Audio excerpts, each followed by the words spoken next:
Baik, Assalamualaikum warahmatullahi wabarakatuh. Pada kesempatan kali ini, izinkan saya akan membahas tentang pengertian bentuk bahan ajar dan bentuk-bentuk bahan ajar, modul, diktat, LKS, dan hangout.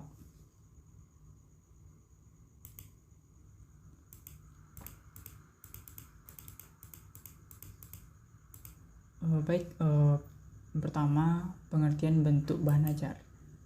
Bentuk bahan ajar adalah perangkat ajar berupa materi pembelajaran untuk membahas suatu pokok pembahasan, dapat berupa cetak, artikel, komik, infografis, maupun non-cetak, audio dan video.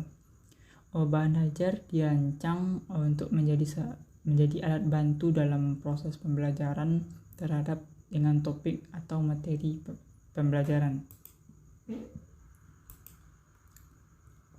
Selanjutnya, bentuk-bentuk bahan ajar, modul, diktat, LKS, hangout. Yang pertama, hangout. Hangout adalah sesuatu yang diberikan secara gratis di dalam dunia pendidikan. Hangout merujuk pada selembar atau beberapa lembar kertas yang berisi tugas atau tes yang akan diberikan guru kepada siswanya. Selanjutnya, fungsi hangout. Menurut Stephen dan Peter Belsted, fungsi hangout yang pertama, membantu peserta didik dalam agar tidak perlu mencatat. Yang kedua, sebagai pendamping penjelasan pendidik. Yang ketiga, sebagai bahan rujukan peserta didik. Yang keempat, memotivasi peserta didik agar lebih giat belajar.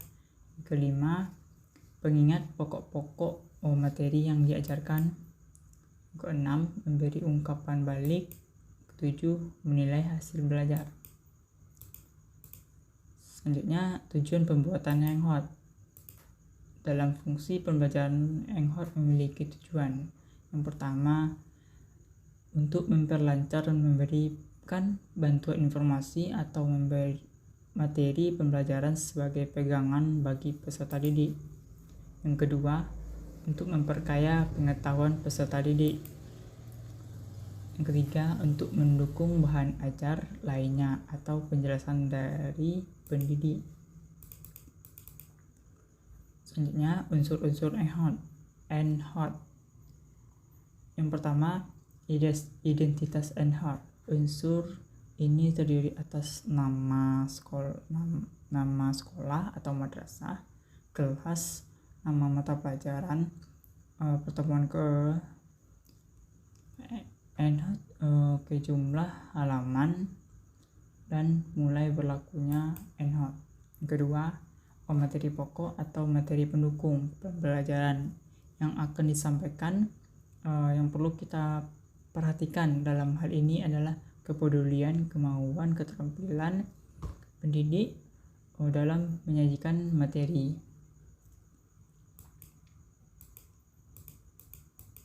Selanjutnya, jenis-jenis hangout. Berdasarkan keterpaduan dengan buku utama, hangout dikelompokkan menjadi dua jenis, yaitu hangout yang terlepas sama sekali dari buku utamanya, dan hangout dan yang menjadi bagian tak terpisahkan dari buku-buku atau modul yang digunakan untuk materi tertentu. Berdasarkan karakteristik materi pembelajaran, hangout dibedakan menjadi dua macam, yaitu pertama, hangout mata pelajaran praktik. Pada jenis mata pelajaran praktik, susunan hangout memiliki ketentuan sebagai berikut. Yang pertama, dalam materi pokok, kegiatan praktek terdiri dari atas langkah-langkah kegiatan atau proses yang dilakukan oleh peserta didik, yakni langkah-langkah demi memilih, merangkai, dan menggunakan alat instrumen yang akan digunakan dalam kegiatan praktek. Yang kedua, pembelajaran dengan melakukan praktik ini berbeda dengan teori. Pembelajaran teori, pengalaman dan keterampilan peserta didik sangat diharapkan dalam penggunaan alat atau instrumen praktik. Yang kedua, ENHOT, mata pelajaran non-praktik. Untuk jenis mata pelajaran non-praktik, susunan ENHOT memiliki ketentuan sebagai berikut. Yang pertama, sebagai acuan ENHOT adalah susunan acara pembelajaran. Yang kedua, format ENHOT. Pertama, bebas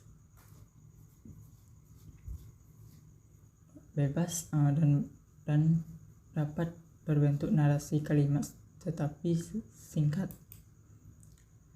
Kedua, tidak perlu memiliki banner maupun footer untuk setiap slide, cukup halaman pertama saja. Yang ketiga, konten atau isi, terdiri dari overview, materi, dan rincian materi.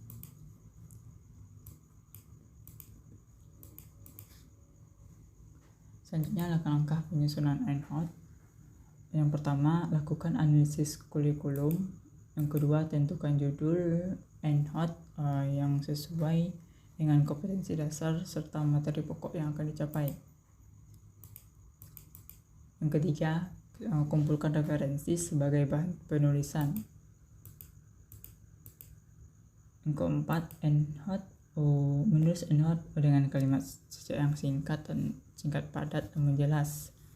5. Mengevaluasi hasil tulisan dengan cara dibaca ulang untuk menemukan kemungkinan kekurangan-kekurangan. Ke-6, mengevaluasi tulisan secara berulang-ulang. 7. Memperbaiki hasil ENHOT sesuai dengan kekurangan dan kelebihan yang ditemukan. Yang kedua, modul. Modul adalah kegiatan program belajar mengajar yang dapat dipelajari oleh peserta didik dengan bantuan yang minimal dari guru atau dosen.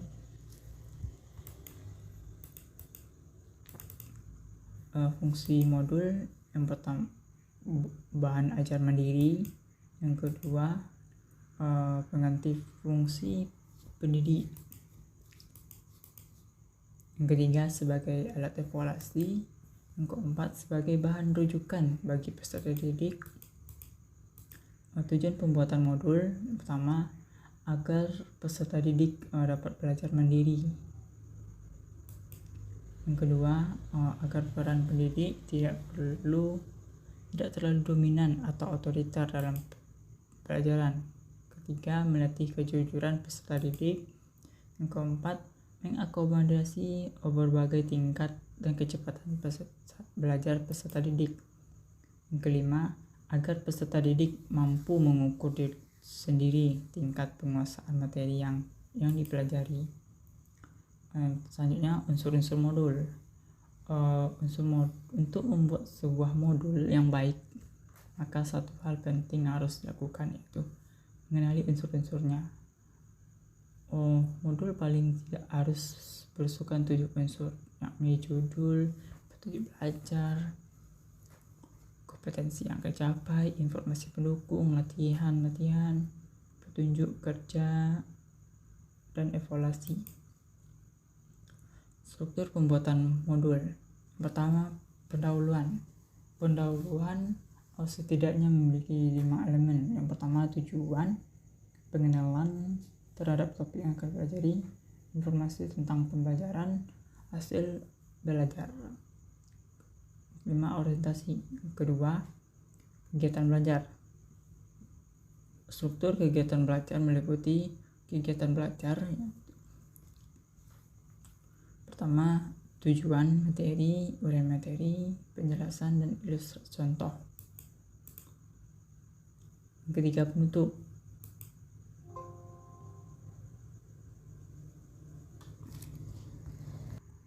Selanjutnya jenis-jenis modul. Jenis-jenis modul yang pertama menurut penggunaannya. Ya, dari penggunaannya, modul terbagi menjadi dua macam, yaitu modul yang untuk peserta didik dan modul untuk guru atau pendidik. Yang kedua, menurut tujuan penyusunan,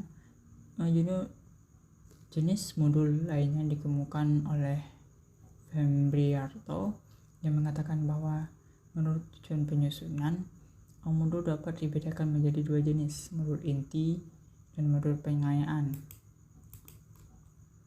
Selanjutnya, langkah-langkah modul. Yang pertama, analisis kurikulum. Yang kedua, menentukan judul modul. Yang ketiga, pemberian kode modul. Yang keempat, penulisan modul. Yang ketiga, LKS. LKS adalah suatu bahan ajar cetak berupa lembar kertas yang berisi materi, ringkasan, dan petunjuk pelaksanaan tugas oleh seorang guru. LKS tujuan yang pertama, menyajikan bahan ajar yang memudahkan bagi peserta didik untuk berinteraksi secara materi yang akan diberikan. Kedua, menyajikan tugas-tugas untuk peningkatan penguasaan materi. Ketiga, melatih kemandirian belajar peserta didik. Yang keempat, memudahkan pendidik dalam memberikan tugas kepada peserta didik. Unsur-unsur LKS, yang pertama, unsur utama meliputi judul, petunjuk belajar, kompetensi dasar atau materi pokok, informasi pendukung, tugas atau langkah kerja, dan penilaian. Selanjutnya, macam-macam bentuk LKS. Pertama, LKS yang membantu peserta didik menemukan suatu konsep. Ini memuat apa yang harus dilakukan siswa, meliputi melakukan, mengamati, dan menganalisis. Yang kedua, LKS yang membantu peserta didik menerapkan dan mengintegrasikan berbagai konsep yang telah ditemukan dalam sebuah pembelajaran. Yang ketiga, LKS berfungsi sebagai penuntun belajar. Langkah-langkah LKS yang pertama, melakukan analisis kurikulum. Yang kedua, menyusun peta kebutuhan LKS. Yang ketiga, menentukan judul-judul LKS serta penulisan LKS. Yang keempat, diktat. Diktat adalah menurut Huda 2017, diktat adalah salah satu produk yang dihasilkan dalam penelitian pengembangan. Diktat yang tersusun secara sistematis akan peserta didik dalam